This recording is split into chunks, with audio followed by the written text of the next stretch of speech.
Welcome to crown tasty சமையல். இன்னைக்கு நம்ம கிரவுன் டேஸ்டி சமையலில் ஒரு ரோட்டு கடை ஸ்பெஷல் ரெசிபி தாங்க பார்க்க போகிறோம். அதாவது பட்டாணி மசாலா. ஆனால் நம்ம வீட்டில் செய்யும்பொழுது அதை விட பல மடங்கு டேஸ்ட்டாக நம்ம எப்படி செய்கிறதுன்னு பார்க்கலாம். ஃபர்ஸ்ட் ஒரு ப்ரெஷர் பேனில் தாராளமாக தண்ணி விட்டு நல்லா கொதிக்க விடுங்க. அதில் 200 கிராம் அளவுக்கு வெள்ளை பட்டாணி ஒரு 8 மணி நேரம் ஊற வச்சு அதை இதில் சேர்த்துடலாம். பட்டாணியை ஊற வைக்கிறதுக்கு முன்னாடியே நல்லா வாஷ் பண்ணிவிடுங்க. அதற்கு பிறகு அதை இதில் சேர்த்துடுங்க. சேர்த்துட்டு இந்த பட்டாணிக்கு தேவையான அளவு உப்பு இதில் சேர்த்து ஹை ஃப்ளேம்லேயே வச்சு நல்லா வேக விடலாம். உங்களோட பட்டாணி புதுசாக பழசா அப்படின்றதுக்கு ஏற்றாற் போலையும் உங்களோட குக்கர் கெப்பாசிட்டிக்கு ஏற்றாற் போலையும் விசில் எவ்வளோ கொடுக்கணும் அப்படின்றதுக்கு ஏற்றாற் போல் நீங்கள் கொடுத்துக்கோங்க. நான் இன்றைக்கி 8 விசில் கொடுத்தேன். அதாவது ஃபஸ்ட்டு நான் கொடுத்தேன், கொஞ்சம் ஹார்டாக இருந்துச்சு, அதனால் திரும்பவும் 2 விசில் கொடுத்து நல்லா வேக வச்சு எடுத்தேன். அதே போல் நல்லா சாஃப்டாக வேக வச்சு எடுத்துக்கோங்க.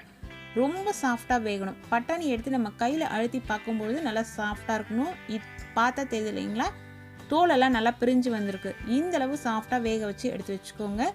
இந்த வேக வச்ச பட்டாணியை இந்த தண்ணியிலேருந்து நம்ம எடுத்து யூஸ் பண்ண போகிறோம். இந்த தண்ணியை நம்ம அப்படியே சைடில் வச்சுக்கலாம். நமக்கு கிரேவிக்கு தண்ணி தேவைப்பட்டது அப்படிங்கிற பட்சத்தில் இந்த தண்ணியை நம்ம யூஸ் பண்ணிக்க போகிறோம். இப்போ பட்டாணி நல்லா சாஃப்டாக வெந்துருச்சு. இதை வடிகட்டி தனியாக எடுத்து வச்சிட போகிறோம். இப்போது ஒரு நல்ல அடி கனமாக இருக்க ஒரு பாத்திரம் எடுத்துக்கோங்க. நான் இதே ப்ரெஷர் பேன் தான் யூஸ் பண்ண போகிறேன். அதை வாஷ் பண்ணிவிட்டு நல்லா தொடச்சிட்டு ஸ்டவ்வில் வச்சுட்டு நல்லா அதில் எண்ணெய் சேர்க்குறோம். நம்ம எண்ணெய் ஒரு 3 டேபிள் ஸ்பூன் அளவுக்கு எண்ணெய் நான் சேர்த்துருக்கேன். தேவைப்படுதுன்னா கூடுதலாக கூட சேர்த்துக்கலாம். அதற்கு பிறகு இது போல் வாசனை பொருட்கள், நம்மக்கிட்ட இருக்க வாசனை பொருட்கள் சேர்த்துக்கலாம். நான் இன்றைக்கி சோம்பு, கிராம்பு, சின்ன துண்டு கல்பாசி, 2 துண்டு பட்டை சேர்த்துருக்கேன்.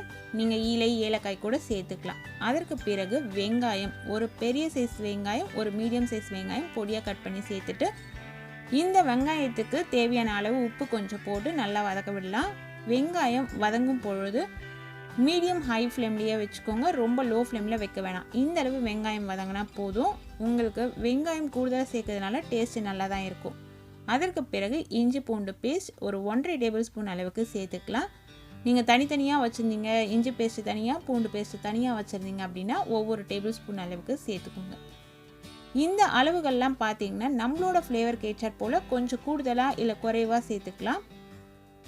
சேர்த்துட்டு லோ ஃப்ளேமில் வச்சு தட்டு போட்டு மூடி அப்படியே ஒரு 2 நிமிஷம் வச்சிடலாம். அதற்கு பிறகு எடுத்து பார்க்கும்பொழுது இஞ்சி பூண்டு பேஸ்ட்டு நல்லா பச்சை வாசனை மாறி வதங்கி இருக்கும். இந்த சமயத்தில் இதில் நல்ல ஒரு மீடியம் சைஸ் தக்காளி, பழுத்த தக்காளி பொடியாக கட் பண்ணி எடுத்து சேர்த்துக்கோங்க. தக்காளி நிறைய சேர்க்க வேணாம். புளிப்பு சுவை உங்களுக்கு அதிகமாக இருந்ததுன்னா நம்மளோட ரெசிபியோட டேஸ்ட்டை அது கொஞ்சம் குறைச்சிடும். வெங்காயம் கூடுதலாக சேர்த்தா கூட அந்த டேஸ்ட்டு சேஞ்ச் ஆகாது. அதை கவனத்தில் வச்சுக்கணும். நம்ம தக்காளி சேர்த்துட்டு தட்டு போட்டு மூடி ஒரு 3 நிமிஷத்துக்கு லோ ஃப்ளேமில் வச்சுக்கலாம். தக்காளி நல்லா இது போல் மசிகிற அளவு நமக்கு வேந்திருக்கணும். அப்படி இல்லைனா திரும்பவும் நீங்கள் கலந்து விட்டு தட்டு போட்டு மூடி ஒரு 2 நிமிஷம் வச்சுருந்தீங்கன்னா தக்காளி நல்லா சாஃப்டாக வெந்துடும். தக்காளி தனித்தனியாக நமக்கு தெரியக்கூடாது.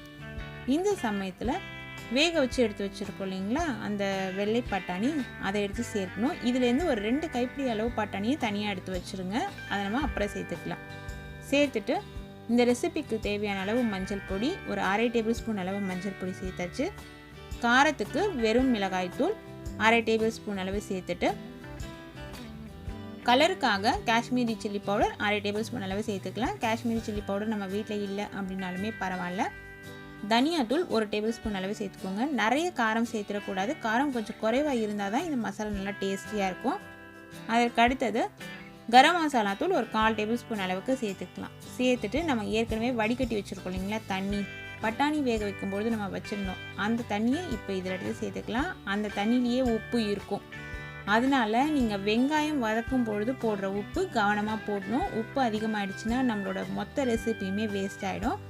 அதை கவனத்தில் வச்சுக்கோங்க. இப்போ ஹை ஃப்ளேமில் வச்சு ஒரு தட்டு போட்டு மூடி ஒரு 5 நிமிஷத்துக்கு நல்லா கொதிக்க விடலாம். இது போல் நல்லா சலன்னு கொதிச்சு வரும். அதற்கு பிறகு கரண்டியால் லைட்டாக நம்ம மசிச்சு விடணும். திரும்பவும் மீடியம் ஃப்ளேமில் வச்சு நல்லா இது ஓரளவு சுருங்கணும். அந்த மசாலா பொருட்களோட பச்சை வாசனை எல்லாம் மாறணும். அது வரைக்கும் நம்ம வெயிட் பண்ணோம். இதே போல் தட்டு போட்டு மூடி திறந்து நீங்கள் 2-3 முறை கலந்து விட்டு நல்லா சுருங்குற வரைக்கும் வெயிட் பண்ணுங்கள். மேலே அந்த லைட்டாக எண்ணெய்லாம் படிஞ்சு வரும். நம்ம சேர்த்த எண்ணெய் படிஞ்சு வரும். இந்த சமயத்தில் ஏற்கனவே நம்ம ஒரு 2 கைப்பிடி அளவு பட்டாணி எடுத்து வச்சுருந்தோம் இல்லைங்களா, வேக வச்ச பட்டாணி. அதை மிக்ஸி ஜாரில் சேர்த்து இது போல் நல்லா பொடிச்சு எடுத்து சேர்த்துக்கோங்க. இது போல் பவுடராக வரலனா கூட கொஞ்சம் தண்ணி விட்டு நல்லா பேஸ்ட்டாக அரைச்சிக்கோங்க. அரைச்சிட்டு அதை இதில் எடுத்து சேர்க்கணும். இந்த ஸ்டெப்பை நீங்கள் மறந்துடக்கூடாது. இது செஞ்சிங்கன்னா தான் அந்த ஒரிஜினல் டேஸ்ட்டு நமக்கு கிடைக்கும். தண்ணி தனியாக பிரிஞ்சு நிற்காது. இப்போது நம்ம இந்த அரைச்ச விழுது சேர்த்ததுனால இது நல்லா திக்காக மாறும். அதனால் நம்ம வடிகட்டி வச்சுருக்கோம் இல்லைங்களா தண்ணி, அதுலேருந்து கொஞ்சம் தண்ணியை இதில் எடுத்து சேர்த்துட்டு ஹை ஃப்ளேமில் வச்சு ஒரு 2-3 நிமிஷத்துக்கு நல்லா கொதிக்க விடலாம். கொதித்த பிறகு நல்லா திக்காக மாறி வரும். அந்த திக்னஸ் நம்ம கரண்டியில் எடுத்து பார்க்கும்போதே தெரியும். கொஞ்சம் ஓரளவு இலகலாக இருக்கும் போதே நம்ம ஆஃப் பண்ணி எடுத்து பவுலில் சேர்த்துக்கலாம். ஏன்னா கொஞ்சம் ஆறும் பொழுது இன்னும் கொஞ்சம் திக்காக நமக்கு மாறிடும். இப்போ நான் பவுலில் சேர்த்துட்டேன். இந்த பதம் பாருங்கள் எவ்வளோ திக்காக இருக்குது. இது போல் ஒரு பதத்தில் நம்ம ஸ்டவ்வை சுவிட்ச் ஆஃப் பண்ணி எடுத்தால் தான் அதை எடுத்து சாப்பிடும்பொழுது ரொம்ப டேஸ்டியாக இருக்கும். அதற்கு பிறகு பொடியாக கட் பண்ண வெங்காயம், கொத்தமல்லி, இல்லை கேரட், தக்காளி இது போல் எது வேணாலும் நம்ம விருப்பத்துக்கு ஏற்றார் போல், நம்மளோட டேஸ்ட்டுக்கு ஏற்றார் போல் நம்ம இதை சேர்த்து சாப்பிடலாங்க. இது போல் நம்ம வீட்டில் செஞ்சு சாப்பிடும்பொழுது கடையில் சாப்பிட்ற அந்த டேஸ்ட்டை விட ரொம்பவே அதிகமான ஒரு டேஸ்ட்டில் இருக்கும். நீங்களும் ஒரு முறை ட்ரை பண்ணி சாப்பிட்டு பாருங்கள். நிச்சயமாக இந்த டேஸ்ட் உங்கள் எல்லாருக்குமே பிடிக்கும். அதற்கு பிறகு வெளியே சாப்பிடணும் அப்படிங்கிறதையே மறந்துடுவீங்க. அதுவும் சுத்தமான முறையில் நாமளே நம்ம வீட்டில் ரெடி பண்ணி சாப்பிடலாங்க. இது போல் விதவிதமான ரெசிபிஸ் நீங்கள் தெரிஞ்சுக்கணுன்னு விருப்பப்பட்டீங்கன்னா நம்ம சேனலை சப்ஸ்கிரைப் செஞ்சு பக்கத்தில் இருக்க பெல் ஐக்கான் ப்ரெஸ் பண்ணி வச்சுக்கோங்க. Thank you friends.